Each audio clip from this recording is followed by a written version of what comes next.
Hello, my lovely edge dwellers. Lucca Hallex here, Power Sourcerer, and welcome to my She Who Knows blog podcast. And I call it that because sometimes I do it as a blog, and sometimes I do it as a podcast, and sometimes I do it as a vlog or a video blog.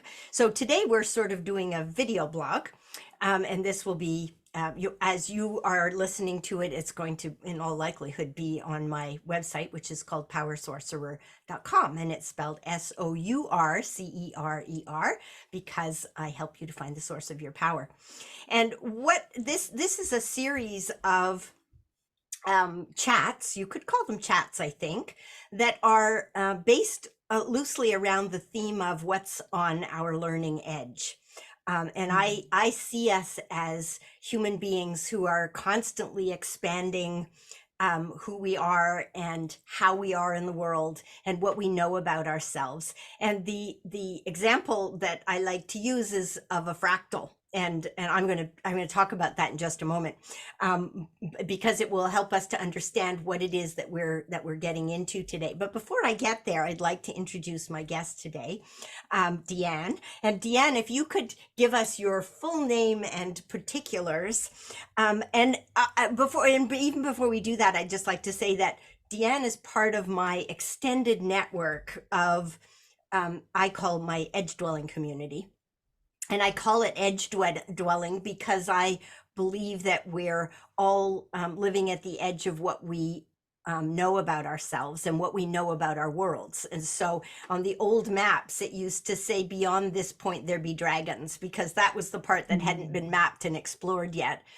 And I see dragons as mystical creatures of great power and interest. And I don't see them as big, nasty, scary things, even though they breathe fire. But it really appeals to me, this idea of territory that we haven't mapped yet. So welcome to the broadcast, Deanne. And let's talk a little bit about who you are and who you bring to the table today. Thank you. That's a great question. Who do I bring today? Hopefully someone just beyond the map. So yes, hi, I'm Deanne. Online, you'll find me as Deanne Michelle. And the work that I do, I call it intuitive synthesis. And this is a term that I coined earlier this year. It came out of a reading, actually, as I found this idea that I am a synthesizer of many ideas, many different types of modalities. I don't tend to choose one thing. At any time in my life, if I look back, I've always been a student of life, much as you described yourself. I really think this is a journey of learning and exploring. And in this most current moment, I'm doing a lot of work at the Akashic Records and birth charts. And today I came on to talk to you about numerology, which is something that I've loved since I was a child. I've always been really interested in numbers and mathematics in particular. That was my subject as a kid. But as I got older, I became really fascinated with things that are not known or that are not directly in front of us. And so it brought me into astrology and human design, and numerology's always been right there alongside it. I've always known that I'm a ruling number 3. And 3 was always my favorite number, even as a child. So there are like interesting synchronicities we find. And as we're at the end of a year right now, it's been really interesting to think about 2022 and what the energy is about, what we're doing right now, and how it's preparing us for next year, the 2023 energy of the 7. So I'm quite excited to be here. It's wonderful to chat about these things and to just explore. I love that we're going to talk about fractals too. That sounds great. Well, we were so let me just talk about very briefly about fractals, and then we'll come back to this. But fractals in the region of mathematics, right? So Wikipedia is one of my favorite places to go because I like it because it's open source knowledge, which really appeals to me as well. The idea that anybody who knows more than what I know about it or what's written on their website can go in and amend it and add to it and add references and all of those kinds of things. So under fractals on Wikipedia, it says In mathematics, a fractal is a geometric shape containing detailed structure at arbitrarily small scales, usually having a fractal dimension strictly exceeding the topographical dimension. So the idea around that is that if we measured the coastline of a country, for instance, like a country, an island country like England, which is how I discovered about this, that if you zoom in on the coastline and get down to smaller and smaller scale, like to that right down to the subatomic level, that what's on the gross level repeats itself. It just keeps repeating itself and repeating itself and repeating itself and getting smaller and smaller and smaller. And so if you were to stretch that out, the coastline would be infinitely longer than it looks like it is when we're measuring it with a ruler or a tape measure. And so I like this idea that the more we explore ourselves, the more we find out about ourselves, but it's still essentially us. It's the same thing repeating, but we're getting to deeper and deeper and more intricate and more unique levels of ourself. So when I talk about this idea of being a lifelong learner and constantly expanding my concept of the wholeness of who I am and everybody else as well, I think that there's such infinite possibility in it. And to me, that's really exciting. And I suspect it's really exciting to you as well, especially since I know about you that you are a lifelong learner, and a hybrid, what I call a hybrid learner. You learning across disciplines and looking for differences and similarities that enrich all of the areas that we're comparing and contrasting and learning more about. So I should say that you did a numerology sort of taster with me a few weeks ago. And I've always been interested in numbers too. And math was my worst subject at school. Right. And I think it had a lot to do with how it was taught. And I think that if the mystery and vibration of numbers had been explained to me right at the very beginning, I would have found the whole thing easier. I also have I think it's called dysnomia, which is a form of dyslexia that has to do with numbers, numerals. So that made things much more difficult for me in school.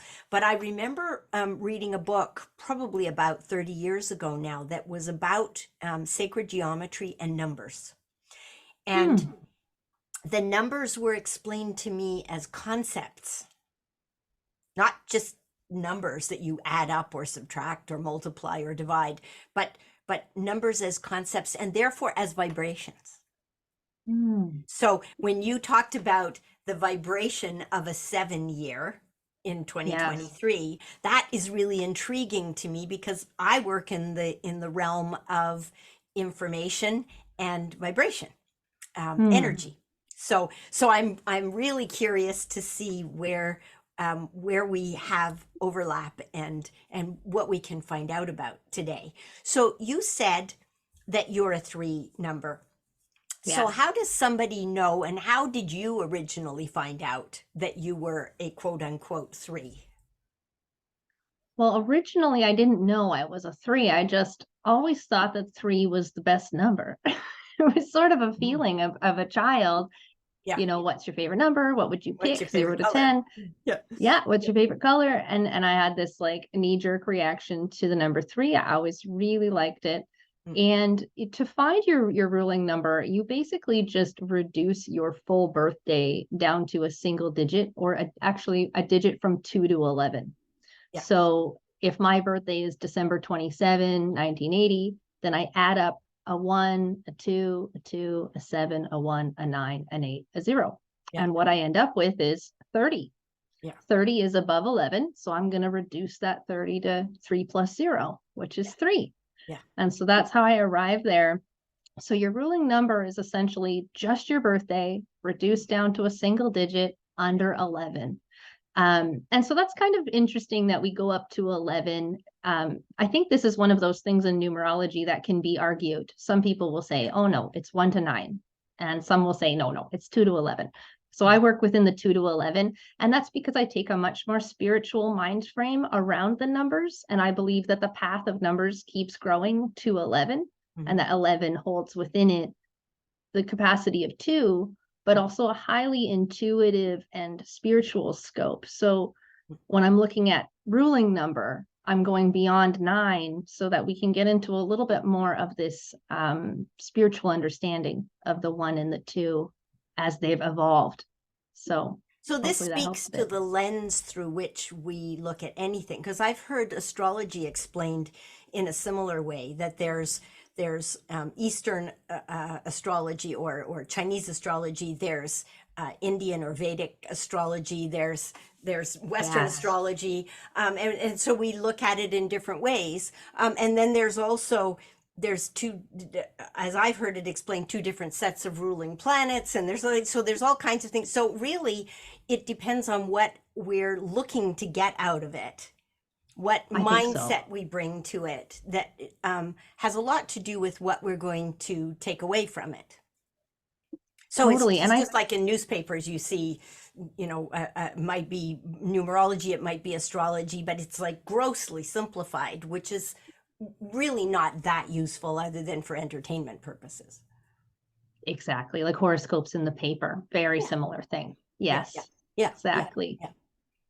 So when you look at a three, Yes. how has knowing that you're a three, since you've known that you were a three, how has that impacted your life? What does it do for you to have that knowledge?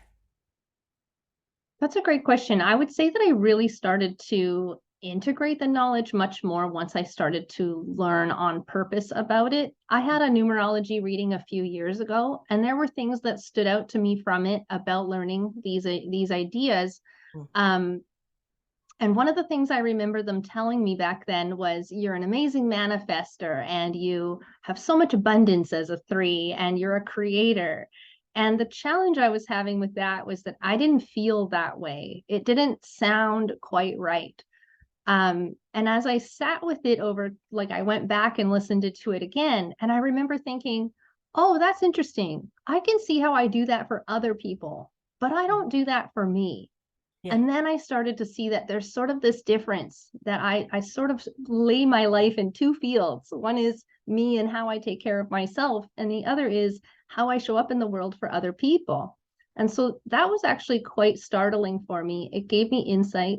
And then once I became a student of numerology and I got to dig more into 3 and I learned about actually feeling the numbers, then it became really clear that why I'm not experiencing it as manifesting and abundance is actually because I'm standing in the shadow energy of 3. Because what is true is, just like in astrology, where we have the shadow side and the light side of planets and aspects, the same is true in numerology. Every number has a shadow, a challenge, a block, and those are the keys actually to the thing you're trying to unlock. It has a magnetic component to it, that if you understand that shadow and what you're trying to get, I ask people this question all the time. One of my favorite questions is, what am I trying to get right now? Mhm. And so if I'm in shadow and dealing with something I'm not enjoying so much, that'll be a question I'll ask. What am I trying to get right now? Mhm. Because the underlying piece is probably the gift, the abundance, but I'm sort of caught in an indecision, or I'm caught in, one of the shadow aspects of 3 is impatience. So a gift is I manifest, I'm abundant, I give birth to things, like 3 is known as birth.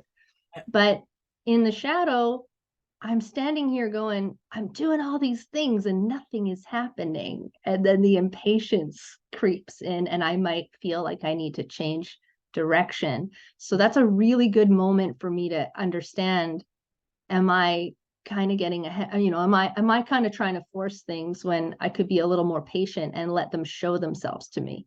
So that was a huge learning, and one of the big gifts of learning about 3, so that I can get through the impatience part.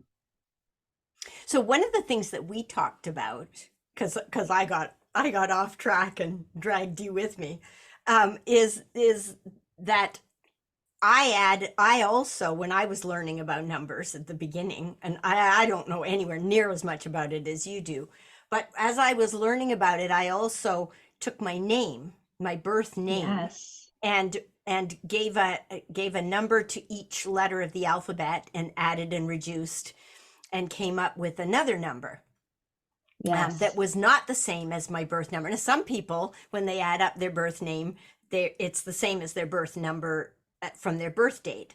And then Yes. also somebody said to me, well, you can add up all the numbers in an address and see what your particular abode, your geographical location, tells you about what's going on for you at the time that you're living in that place.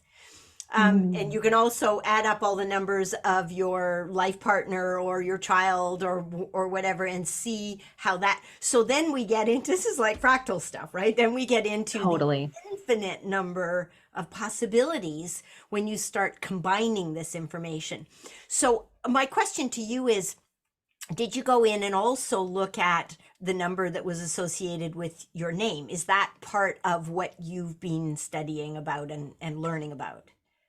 Yeah, I did get there actually, and it was really quite fun because I looked at my first name, I looked at my full name, Mhm. and then I looked at the name that I represent myself on online, which is Deanne Michelle, which is my middle name.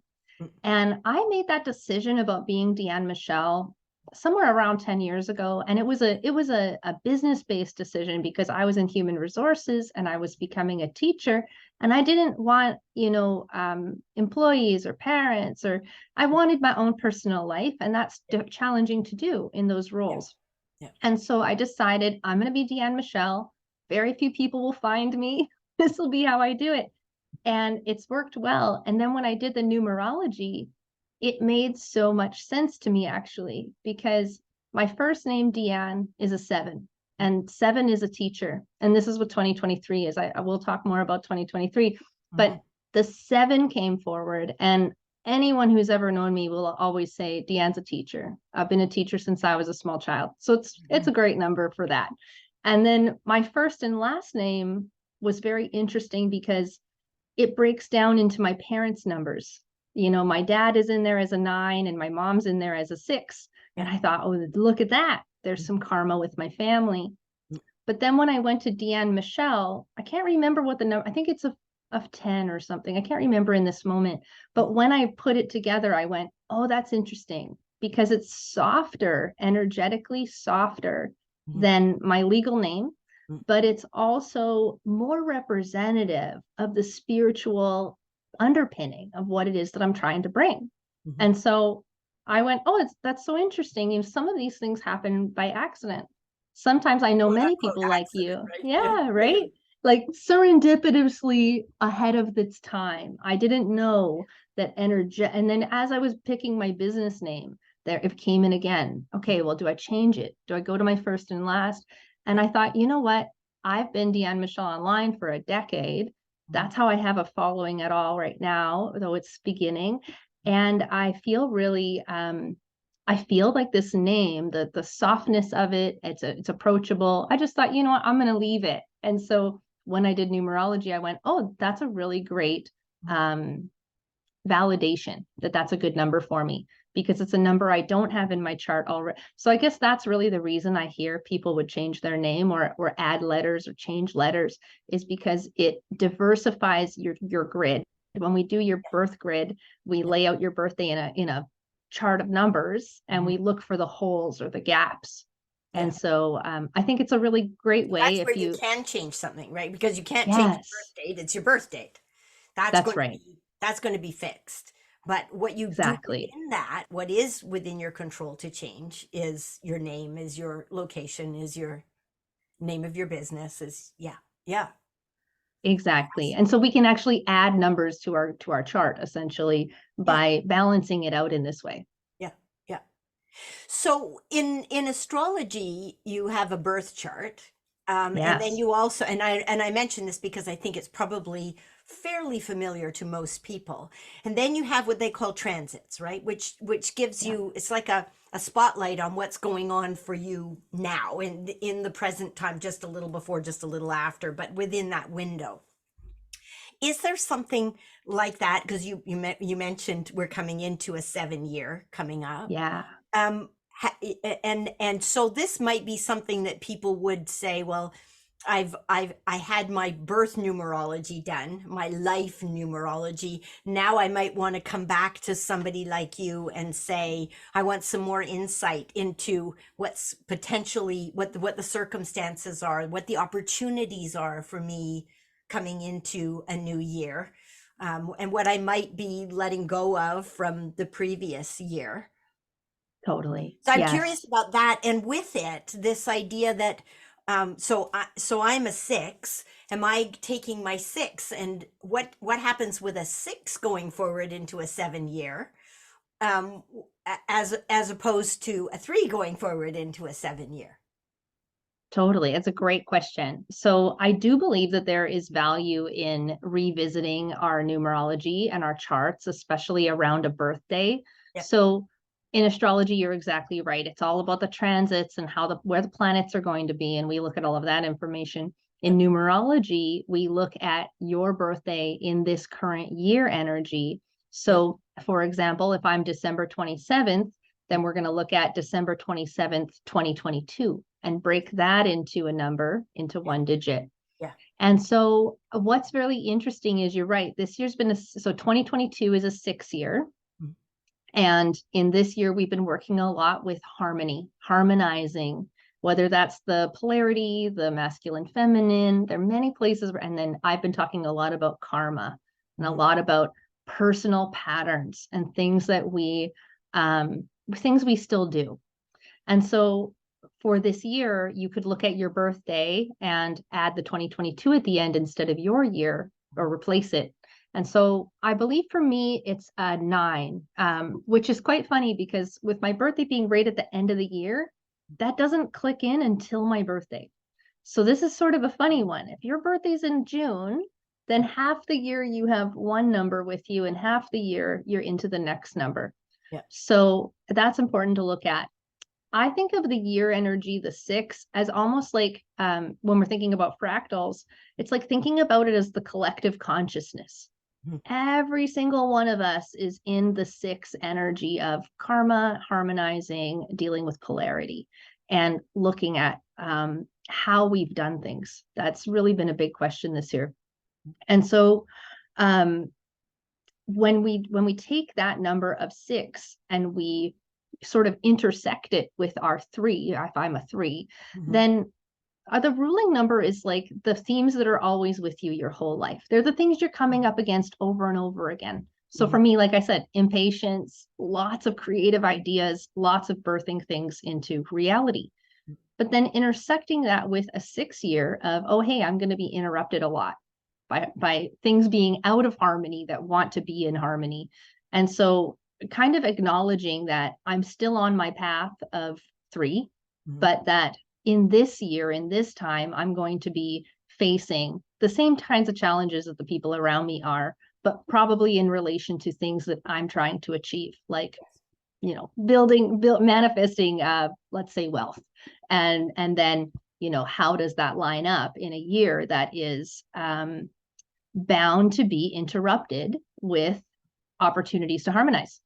So that means there's going to be a lot of moments where I anticipated this year there'd be Mhm. lots of moments of feeling out of alignment, Yes. feeling like we're being pushed out a bit. Oh, why isn't this working? Why isn't this going how I thought?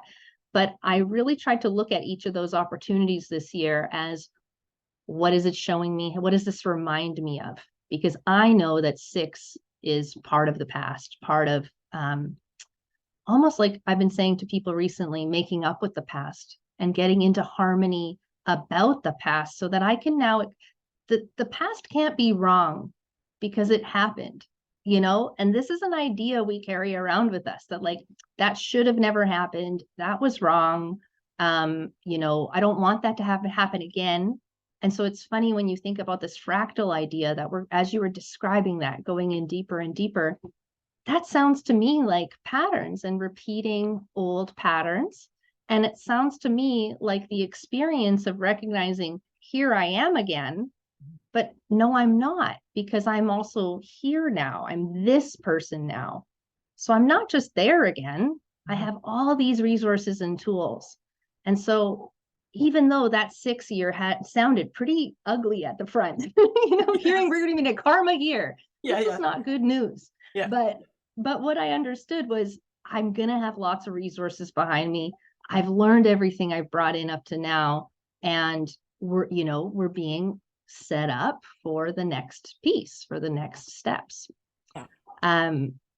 I believe for you, when I was doing your numerology, I'm pretty sure that your year always follows the current year. So Yes. if this is a 6, you're a 6 year, which is quite cool, but it changes at your birthday. So you'll do half of 2023 in a 6 year, as in your 6 as part of the 7. And to me, that just means it's almost like you're being kind of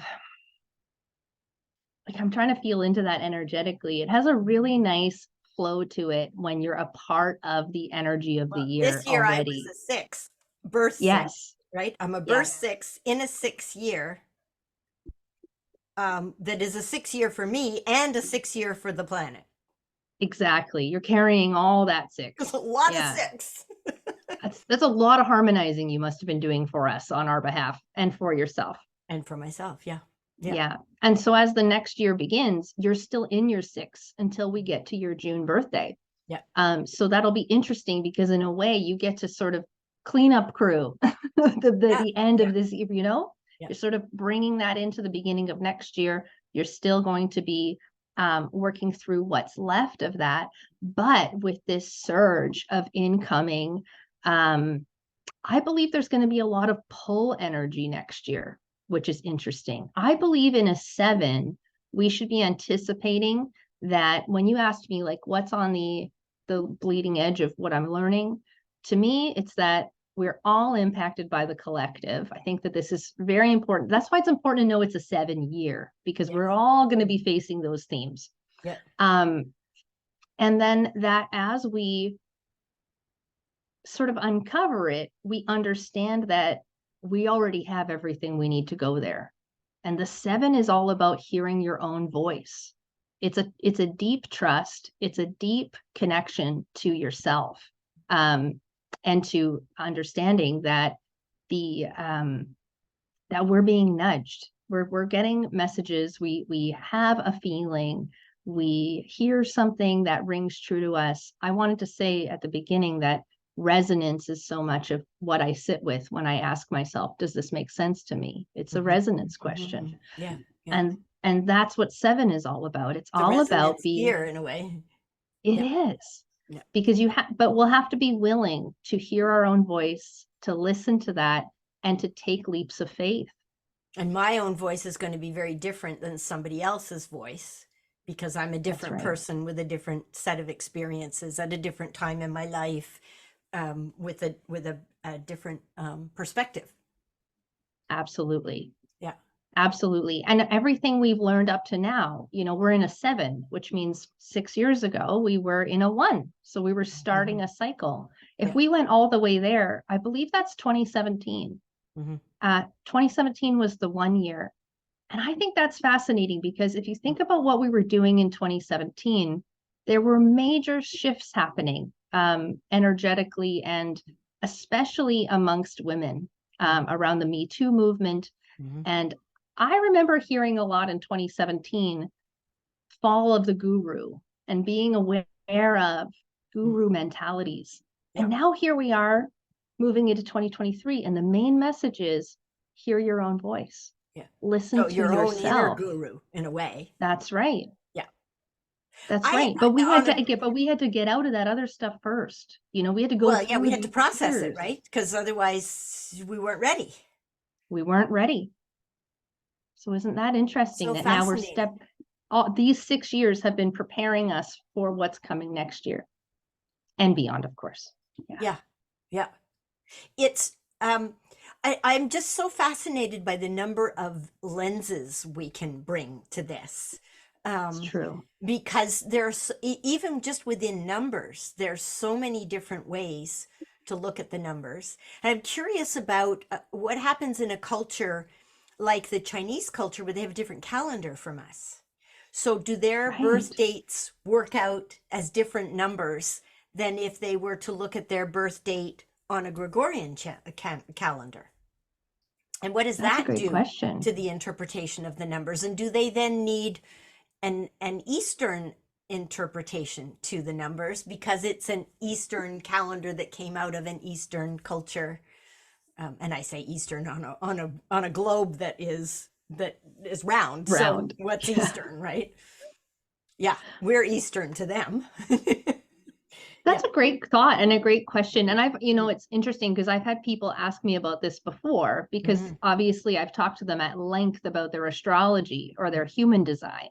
And then they're like, well, why would we talk about numerology if I already have astrology and human design? And my interest in it is, you're right. They are kind of running parallel to one another. They're separate. They don't necessarily intersect in obvious ways. Mm-hmm. But if you get to know the main pieces of your chart and your personality in each one, there are definitely things that overlap. And Overlaps. so when you bring up China, I think about Chinese astrology, for example. And I think about, how I know what I was born in the year of the monkey, and I know what that means. And I Mm-hmm. definitely, and I can see that in myself. Yep. So I believe that, yes, there's going to be nuance, but the overall experience of depth of knowledge of self and depth Mm-hmm.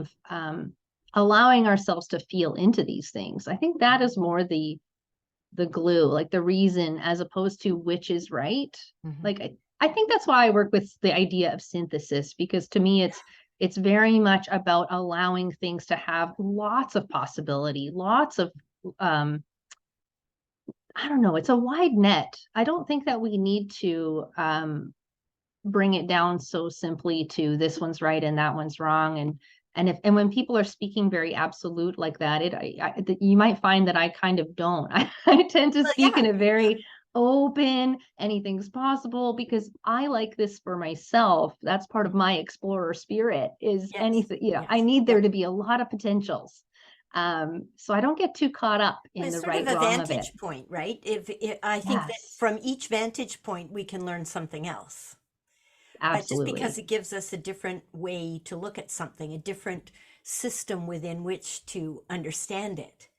Um, Yes, and I'm curious also about the decision points that we have in our lives, because I can't change my birth date, but I did change my name, right. and so that changed my number.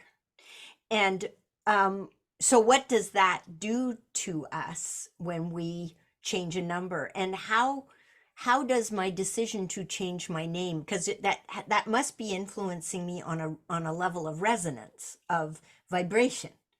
And how Mhm. does that work? What's your understanding of how that works? How do you experience that? Because you've also changed your name, or at least how you introduced Mhm. yourself in certain areas of your life. Yeah, that's a good point. For me, I didn't do it out of a numerology decision. It was very much business minded at the time. Mhm. And it's just become how I like to share my name, which is interesting. It's become Yep. very natural, just like for yourself. Yeah. You changed your name and now that's your Mhm. name. Yep. Um, I don't know that when I think about the grid, it's so interesting to me because I think this is where I sort of differ from other people in just given the fact that I do like these things as entertainment alongside how Yeah. informative they are. I Yeah. like both. And Yeah. I don't concern myself with what I don't have, which is a really interesting thing. Like Mm. I think that part of my learning about being human is that everything is okay. It's all natural. Everything that Yep. is Yep. is. as I was saying, it can't be wrong because it actually happened, you Yeah. know? And Yeah. so it's I like interesting, that. but Yeah. you won't find me dyeing my hair because I'm interested to see how it Mhm. goes. Mhm. What will Mhm. it become if I Mhm. don't get in the way of it? Yes, I love it. I love the silver. And Yeah. I'm curious. I'm curious about, you know, the body. And obviously I don't love everything that happens as we grow and change, but I do internalize a feeling of it's safe. It's safe to age, it's safe to grow, it's safe to Yeah. change. Yeah. And it must be safe to have missing numbers in my chart. It must be Yes. safe to have, just like in Yeah. astrology, Yeah. we've got houses that have nothing in them, and people Mhm. go, Mhm. well, I got nothing in there. And it's like, yeah, but even the absence of something is something, Yeah, it's right? like and what was it, the in the Arabic development of numbers, it didn't have a zero. Right. So there was That's no nothing. that's amazing. And It nothing in kind of math makes is sense because so there can't important. be a complete void. Yes. Even a void isn't a void. It's so funny. You keep reminding me of Montessori, of Maria Montessori. Yeah. So I'm a Montessori trained educator Mhm. as well. Mhm. And I grew up in the public Western system, and I learned numbers through seeing numbers on a wall and learning to count and then Yeah. doing math. Yes. And this is kind of how it's done in Mhm. at least in Canada.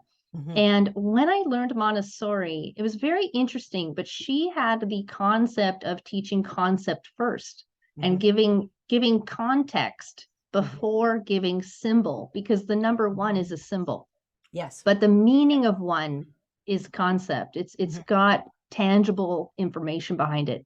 Yeah. And then it's very interesting because you teach the children 1 to 9. You do this through a very everything is manual at first. It's like they work with rods, and then they Yes. learn to count the rods, and so on and so on. I had that in Um, school. They were excellent, colored. excellent. They were little colored rods made out of wood. Yes, Yes. excellent. So you Yeah. know, so Yeah. so we did something like this in Montessori, but you never see the numbers, and No. they're around the room, but the symbols are introduced Mhm. later, and Mhm. zero is introduced Yeah. well in, Because it's only when they abstract. learn It's an 10. abstract. Yeah. They only learn zero when they learn 10, and it's taught through the absence when there's an empty Mhm. spot. And then we go, well, what are we going to put here? And it's very amazing. So Yeah. I think you're Yeah. exactly right on this fact. There's Yeah. something to be gained by understanding the concept and not just how to do it. Yeah. And that's sort of a missing Yeah. piece. But I don't think that we need to, I think that when we did your reading, and you'll see this when we do your reading this week, we're going to go deeper and do the Yes. full Yes. chart, I which look will be forward to really that. great. Yeah. Yeah. And when I'm looking at the grid, it's fascinating, but where there's missing numbers, Mm. there's actually gifts in there too. Yeah. So I have some people that come to me and they're missing an entire row of numbers in their grid. And Mhm. when we look at that, interestingly, those people have oftentimes like a hypersensitivity or like a strong ability to pick up and feel into other people's energy or the ethereal realms, Mm. because they're not already saturated with their own Yes. energy in Yes. that area. Yeah. And so I think that there's also there's value in what In there everything. isn't. Yeah. Yeah. I think so. Yeah. Yeah. It's okay if you want to change your name. I think that if you Yeah. want to change your Yeah. name, there's beauty in that. But to say like I need to because where's my 4 Mm. is probably not going to change things as much as But you there's might think it probably will. something in your grid that would lend you to doing that, right? That it's an experiment of kinds. I mean, That's I very knew that I possible. wanted to change my name, and I finally figured out what I wanted to change it to, and I didn't want to change it again, so I had to be really clear about it. And Yes. then I played with the numbers afterwards, which is why Nice. Lucca has two C's in it. It's not Right. because I liked two C's, it was because the second C gave me a 6 overall for my name so that it was the same as my birth number. But Nice. but I wouldn't have done that and taken a name I didn't like. Smart. And The that name makes had perfect to, and it sense. was what the name sounded like and what it felt like in terms of resonance in my body. Nice. So And that makes perfect sense. yeah. I Now, think also, those are valid reasons. you talked about being Deanne Michelle for business reasons. Yes. I, um, by happenstance, by mistake, ended up with Power Sorcerer as a way of describing what it is that I do. And it was Mm. because of a typo. I mean, I was designing my business card with a friend, and she went tick, tick, tick, tick, tick, tick, and misspelled source. And so, uh, and I said, no, no, no, no, we have to leave it. We have to leave it because that feels right. When I went back much later and looked at the numerology of it, everything, all the names I have for the things that I do with people either come out as a 6 or an 8.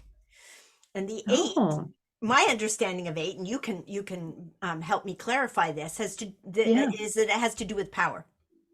Yes. Um, and and what I do is work with people's power, their personal power, their power within their professions, their expression of their power in the world. So it's coincidental, so called, that I ended Yeah. up with Power Sorcerer works out to an 8. Um, Excellent. but it but isn't that interesting? And birth dates, for if you incorporate, you end up with a birth date for your business.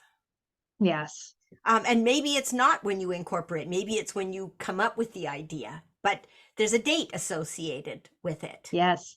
And so we can look at the influences of a number with what you do in the world, and it might have to do with your title, it might have to do with the organization with which you're working. It could be any number of things like that. But I love the potential for interpretation and experimentation when we start Absolutely. overlapping pieces within one system or multiple systems. Me too. I actually really like the idea of looking at the chart of your business, whether it's to look at the name or whether it's to look at its birth, its Yeah, conception, or, sometimes I'll ask clients, like, tell me when you went and bought your domain, because that's like the moment yes, you birthed it. Or yeah. tell me when you put up your first post. Go Hmm. find the date and time of that. Yeah, yeah. And then we'll actually, like, I've pulled human design charts for that before, and I've also pulled numerology for that. Yeah. And what I think is really great about doing that and why I encourage it is it creates some separation between the person who's creating and the Mhm. creation itself. Yes, Because what yes. I work with a lot of entrepreneurs, and what I find often happens is we become very, very personally involved in our work, and we Especially if we're forget. sole proprietors as well, right? Because you are Exactly. your work in a way. Yeah. Exactly. I mean, I'm known as my name. I call it intuitive synthesis, but that's not Mhm, really what mhm. people are. They're like Deanne Michelle.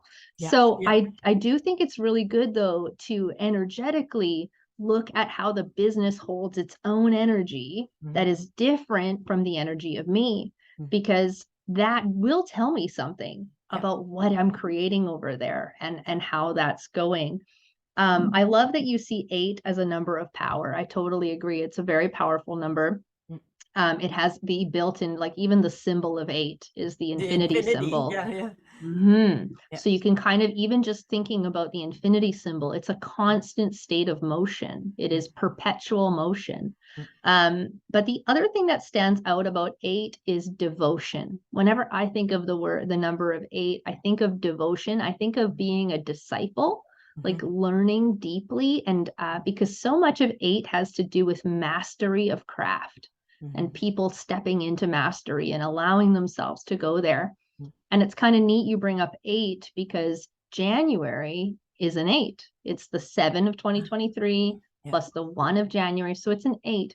We're starting the year in a place of devotion and mastery. yeah, And yeah. I believe that because it's under the umbrella of 2023, which is the 7 of trust and listening to your own voice, this devotion is going to become devotion to self. Mm, Who are you? What did you mm, learn this year? mm. What are you stepping into? And are you willing to go there with yourself? we're not going to be starting the year thinking about what everyone else needs. Hopefully that's what this year has been a part of our learning is, I need, we each have a call, a nudge, something we're driven towards. Mm. And in the beginning of the year, we're going to get a really nice opportunity with the 8 and then the 9 to sort of like take a look at that and see if we're committed to ourselves and how we're loving ourselves and how we're supporting ourselves and how we're creating space where we'll be able to say yes when the time shows itself that I need to say yes to something now. Yeah. I need to be nimble. I need to be flexible. Yeah. Yeah. And this gives us another tool with which to understand what we're going through, to inform what we can keep in mind, how to work with the forces that are present, as opposed to trying to swim against the current. So I always see this as a way to not try to reinvent the wheel, not try to go against where the natural energies are going. And I see that with all the systems that we can bring to bear on this. We'll have to have you back and talk about human design, because that'd be great. I don't know anything about that. That's new to me. If people are interested in finding out more about what you do, what you offer, and what you're currently thinking about at any given time, how can they find out more?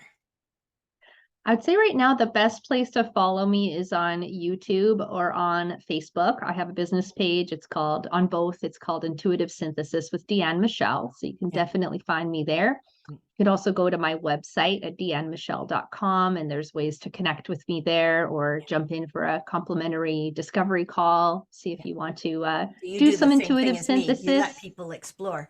Yeah. Yeah. Yeah. And it's Deanne, spelled Deanne, right? That's right. And Michelle with 2 L's. Yeah, you got 2 it. L's and an E on the end. Yes. Yes. Perfect. Well, it's whetted my appetite for my next session with you, which I'm really looking forward to. And I feel like this is a fractal, right? We could dive into it over and over and over and keep coming up with new ways to apply it, new ways to explore it, to turn it. I feel like it's turning the pockets of my life inside out and seeing what's in them, and clearing out the lint and putting them back in again with new things, new tools in the pockets.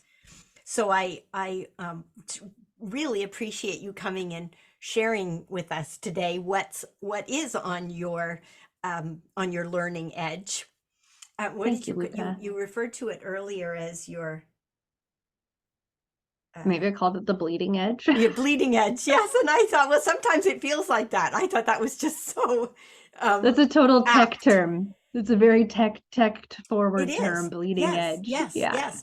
Well, and I think sometimes that those of us who push the paradigm, I call it pushing the paradigm, we do bleed somewhat, because there isn't a lot of other people ahead of us to follow. So we often go out there, not blind necessarily, but leading with our own intuition, and then we learn as we go. And I don't know about you, but I learn something and I turn right around and pass it to the person who's right behind me, because it's what I do. I don't know if that's part of 6 energy or what it is, but it's definitely something that I've done. And if you're a lifelong teacher, not just a lifelong learner, but a lifelong teacher, I'm sure that you're finding that you do the same thing. Oh, it's exactly the same. I love to learn something, and the way I integrate it is actually to start teaching it or sharing it. Because you can't teach it if you don't understand, right? That's right. When I was doing my numerology certification, I started doing readings very early in the course, because I just thought the best way for me to learn these numbers is to start playing with them, which means to start talking to people who hold that energy so that I can understand that. So it has been awesome. Can I leave you with one thought on 2023? Yes. Awesome. So I guess what stood out to me as I sat with it today, thinking about this call, as I just wanted to make clear that there's this one shadow to watch out for with a 7, which is indecision. It's just this amazing thing where we sit on the fence and we don't know, and we're trying to figure it out. And I will say that this feels like a very, like a deep inner knowing place. This feels like a heart decision time, not a logical mind decision time. So if you're finding that you're caught in the indecision, or which one do I do, check in, go a little deeper, ask a different question in a different way. Or my favorite is to go on what I call like energy thought adventures, where I feel into, what does it feel like if I choose that? And what does it feel Yes. like Yeah. if I choose that? And they will show themselves differently if you play, as opposed to just thinking it out. But if I feel into it, what would it feel like if I did it? What would it feel like if I didn't do it? And I always suggest to Now I people have that they live something. with it for a couple of days, like as if they had That's a made good that one. decision. Like just live with it. Mm. And does it feel okay? It's like trying on a pair of shoes and walking all around the shopping mall before you decide whether you're going to buy them or not. Because you can't tell just by standing up in them. Sometimes you have to walk them. Oh, there'd be so many shoes I wouldn't have bought if that was an Yes, option, yes. Lucca. So thank I you love so it. much for being here today on your Thank learning you. edge, and also on my learning edge, and hopefully on the learning edge for everybody who comes and listens to us today. And I will include your contact information in the written version below this so that people can link to you really easily. And we'll see Awesome. what comes for 2023. I think it'll be an adventure. I think so too. Yeah. Thank you so much, Lucca.